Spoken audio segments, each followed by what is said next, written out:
Hi guys, I'm Nakaka and welcome back to my channel, and I am just basically after the video which I was actually just made, the future events, and like the video just gets improved right now, but I'm recording this, so as I promised I am actually doing right now the video about the Metalisha, because I promised actually to do analysis on her, and this is gonna be be analyzing which she's not yet in the game, so anything which actually says in every stat which you can see, each stat which you can see may actually change by the time I'm recording. So this is not 100% as eloquent, and even notes that the data shows this wiki not officially and may change. It's not 100% yet guaranteed. So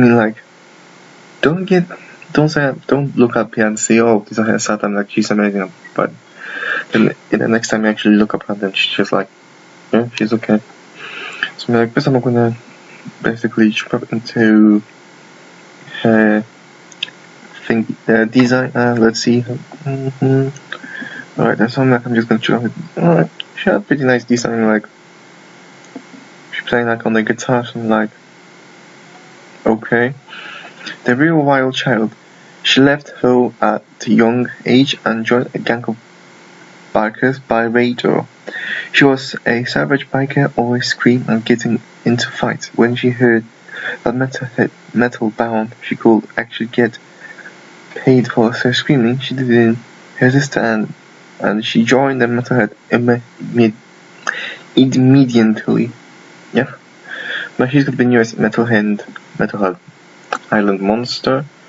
Yeah, so I'll just drop in to start. Power 3, 2, or 1. 3, 2, or 1, which in the fire category is whatever poor. This is probably one of the lowest power, because for the magma to have was actually having the lowest power. Now this monster to have something kind of a shame, but you're gonna see that this monster is not an attack, it's just more like a support monster. I can actually compare this monster to Demise, fire Demise, but I'm just gonna get that last second on live. 3, no, not 3, 2, 5, 3, 3, 4. This kind of lab is back, but in somewhere the lower end, lower middle, but still not too bad life. Okay, so I suppose somewhere in the lower end, as I said. But the thing actually is most interesting about it is his speed, 3, 5, 4, 2, which does make it the fastest fire monster ever had been released. And actually, as I said, she could be actually be free. Because actually, one of the monsters she was to most of the world fastest was actually Gredanoid and the American Bodyguard, but now she's just took their place by almost 43 points. And because actually she's a supportive monster, something this, the hair speed really does matter. And to make up think even better, her joy is hardened, which means 20% less accuracy against all sorts of effects, have 20 less accuracy against it. So basically, if you do try to possess her, stun her, freeze her, there is a 20% chance that it won't be happening. So this is probably one of the best traits to have now in the game. So so far by her looking at stats, poor power, not pretty good life, but speed is just amazing out of this world, and trait hardened pretty good as well. And also using the evil region, underworld, and female, which I kind of don't know why she's in the evil region. I clearly don't understand that. But anyway, let's just move her to the Defender Special. And because actually there's gonna be something weird actually going on right here, because actually defaults are usually usually deal slow fire and physical damage, but this time is look at this skill. Applies double damage to one ally as a default skill. There's also double damage for one symbol, you can already tell that she's gonna have probably some amazing supportive skills. We're talking about sports. Check this skill out. Queen's Encore removes all control status effects of all allies. I don't quite understand what that means. Removes controlling status effect. This does mean basically stun, mega stun, possession. That wasn't meant.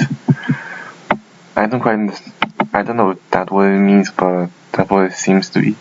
Because one extra turn to all allies applies double damage and also gives to all of your allies extra turn and double damage. So like next turn, your allies will actually be kicking them monsters like out of the sky. So like amazing. Ultimately, like I don't just need to to kind of, I don't quite know what was remove control such effect means. Yeah, that does mean remove stun, freeze, and possession.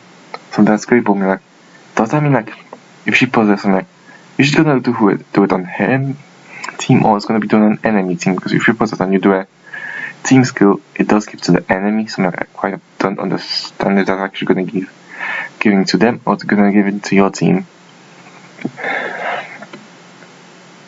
So I don't understand if that actually how it's gonna work, but like, it's still that's what if that remote control is gonna be as far as I think, then that's particularly great support the ultimate. So like, I'm just gonna be quickly showing some skills group 1 because like, you just have pretty skills which I think do mention. There's another this one. Yeah, you just have AoE days, which you can arguably run if you do want to, but you have to just this day something like. So enemies can hit your monsters, and if they do, they can reduce damage, something like, and find destroy, like, does apply time to one ally. So like, if you're gonna have a tank monster, and basically he just uses basically, like, you can actually run the skill, like, if you do have a monster which you actually do, which is very tanky, I'm gonna use arrows. Basically he does just, set up his skill, which, 100% backup damage. So like, you might actually use this monster, use find and destroy, apply it on, so like, all the single hit is gonna go towards him, so like, you don't have to waste eternally applying this himself. Sorry for that. And actually, you might if you do want to use this skill, personally I would not recommend it, unless, as I said, you team up with arrows. There was already slow enough as it is, so yeah, so like, you may actually want to use this skill, but now let's move on to the skill group 2. Sorry. Oh, okay. I will check that in just a second, give me a second. Stage on fire. These modify damage to all enemies, applies burn to all enemies, something like AoE burn, something like, I guess, and then, basically if you're making a supportive build, something like, because she's at 35 damage. Fire, basically, like, already have stuff up lower fire, and hitting with a fire monster is going to be doing that much damage. And why is the 4-turn cooldown? I could swear down that burning had 3-turn cooldown. Jesus Christ, what's going on in the game? I don't actually understand quite myself what the heck is going on. So anyway, Bruin, okay, I will not actually recommend using it. Like, unless if you fight against something which are not need to burn some yeah. The effect you're going for is just basically TLT. But now let's move on to the one skill I was talking about, which could make this monster something like Demise. Morph into Flame. Gains 1 extra turn to a single ally, adds 50% stamina to one ally. Deals fire damage each turn to one ally, requires cooldown. So like, basically applies, you give to one of your allies an extra turn, you give them 50% more energy, and also you ignite them, so like, which kind of basically kind of it's kind of bad, but but because actually not just have it, you just have a very fast speed, yeah. They'll just teleport there, yeah. The problem in the game, she will be probably going first, something like, you can basically use Flame on Maya, morph into Flame. It's one of your allies, like something like in the first turn, something like probably attack her, she will be taking 20 damage off igniting, so he puts off damage, but still, he will be actually hopefully taking out one of the enemy monsters, one of the enemy deny or attack her. So they won't be or maybe attack her, so they won't be able to knock him out, and basically, so there's going to be 3 against 2 battle. Like, this guy actually makes a kind of a demise in a fire element, maybe. Some people might argue that, basically better demise, but actually can push for 50% stamina. I mean, like you can use like somewhere in the middle where, like in the middle of the battle, where you have your main denying monster, then you have someone like, let's just say Voltec, basically denies the enemy team. Then your water goes. He was not able to take out all the enemy monsters. Let's go down to your Metalisha. So like, you gave him extra turn. You gave him that 50% more energy. I think because actually you have recharge last turn, yeah, then he does have 100% energy again, so like you will be able to take them out again. You need to give him like second chance, like this can make actually better damage, but it doesn't give him like any boost or like, or you can use accuracy. Like this just basically giving them immediate extra chance. Something like this can actually come same way. Why is this? This can make so actually be good or not good. Like you have to decide for yourself if you do want to use this skill, or if you don't, because actually this is probably one of the most have to go on this most back. It just comes out to your preference if she's better than Demise or not. But now we have to go to the one more skill, which is actually one more song. Resurrect ally with 50% life. Guys, cooldown. So resurrect an ally with 50% life. I mean, like now, can I just say like we haven't. Now we have getting that more monsters can resurrect with ally with sort of mod, even though it's 50%. I mean, like so that these monsters are actually making a real useless monster now. And I'm just waiting for the moment where they're going to be selling him for 245. They should run out the Uriel's best uses, but sorry, this is not talking about the Uriel, this is Metalisha. And basically this will be one of the also must-have skills. And this must have your two supporting skills. I mean, like, give it one extra turn, and if you one of the monsters die, then you can just resurrect them, and yeah, that's how the game could go. But I just know. So like basically these two skills are probably one of your must-have skills in here. I'm sorry if I'm basically just making this basically not making this as good as I possibly can. It's kind of like what I'm actually I just want to get this analyzing straight up done before Armor Gaming does, and basically talks about basically making this makes me look at this monster actually not about monster like he did with Undertaker. If you actually want to check out mine and his analyzing, then you can just search it up. And the next we have Puppet Master. Removes all control status effect from allies, applies double damage to all allies. Okay. So remember when I said actually she could actually be better than Demise? No. In a way she kind of is, because actually Demise to have a skill like this, which one basically removes all negative status effect and gives double damage, but this one just removes all control status effect. So arguably this is better. Because I just said, I mean, like, it just gives scenario, you were not faster than your main monster, than your main denier. We will find like a Krampus, and you were not fast enough to actually, outspeed him. So like, stuff like this happened, and basically, some of your monsters were denied, except your Metalisha, because you have Harden. Keep that in mind. So basically, she can actually do this, is to use Puppet Master, remove the control status effect, freeze from Krampus, because that's what his main Krampus, being denied with. You'll also be giving them double damage, something like. For the next turn, then actually they're gonna be able to attack the enemy monster freely with double damage. So like this kind of actually makes it kind of a better Demise, but some people may say not, because actually it doesn't remove all negative status effects, and like if you burn or poison, then it's not gonna remove that. That's what I'm thinking the case that is, but it's a pretty decent skill to use. So far these three skills are so good. We have two more skills to choose from, so let's go. And we have Enter Damagement.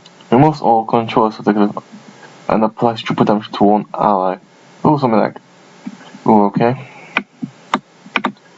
So that's basically like this skill, but in a single ally, something like.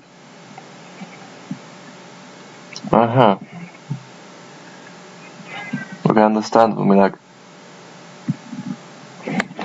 this one actually is gonna be. I'm not gonna, because I actually have seen this, because I'm kind of gonna be thinking like, which one if I do get this one, which skill do I actually want to use?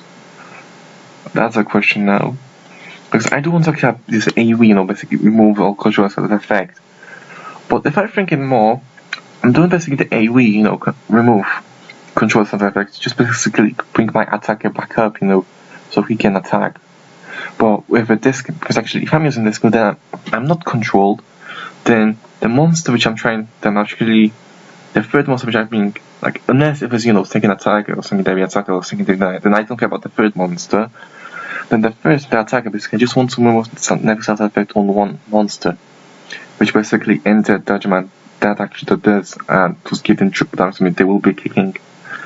This means actually they will be knocking out more, but it doesn't give it. Basically, they will be probably knocking out one of the two enemy monsters. I don't know which skill do I want to use. Because I think kind of I just want to use Puppet Master just for the AoE, because I usually work that way, I bring a denier or someone actually who will basically stop anything from attacking me, and then basically I just do bring two attackers, just in case my attacker got denied, and then the secondary attacker can just attack him. So this is probably the reason why I will actually want to use this skill.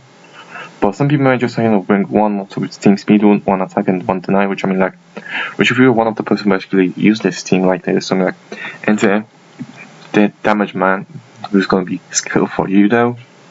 But I think so far my recommended skills will be these skills. And I said if you're one of the person who actually does this team speed, the first monster, strength runes, and all speed on this monster, then this skill could be your skill. But let's check out the skill 3 is fail solo, deals heavy fire damage to one enemy, basically ignites enemy.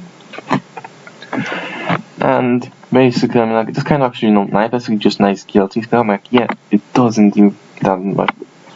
It doesn't deal that 50 damage fire based, as I said, if we consider basically her fighting at one fire monster, then she will be knocking them out. But all you have to is this negative effect is ignition, this warrior after. So then it does also have 95% of accuracy. So yes, that's what you're all after. And basically that's actually the whole skill. By looking at the skills, I just say she so far seems to be a pretty good monster. He doesn't seem to be. Jesus Christ. Sorry, that was my phone. I forgot to set it on timer. Sorry, man. So as I said, this monster doesn't seem to be run as an attacker. But if you do want, then you can do it as well. Very solo and stay on fire probably. This which you want to use on an attack. She doesn't do a great job at attacking, just gonna say that much. So you should not use her as an attacker, because that's not where she shines. Okay, she does more shines, basically helping your monster go first before the enemy monsters. That's where she does shines. And yeah, that's it. So if we just don't go on to full support on her, just run these morph into flame, one more song, puppet master, and into damage man. That's a full support monster that I think we should keep going for, And if you don't want any of one, if you don't want just one, if you just want one of these two skills in here, and if you just want one of these two skills, except when you have an AoE or just single, if you do have, as I said, if you're one of the person that you just use, basically as I said, team speed, strength, and all speed, then just use this cam and basically use this kill, because just that igniting effect, because it's also very good in the game. No one needs me to ignite it so far, but I'm having a feeling that there will be some me to igniting, but I'm not counting the artifact monster, because they're immune to everything. So yeah, that's it for all today's analyzing monster. I know this was a bit bad analyzing, so because I'm kind of a bit tired. So and tomorrow I'm gonna be analyzing another Metal Heads band, Also, the drummer, which I forgot again what was his name. I am dumb. And yeah, see you guys in the next video.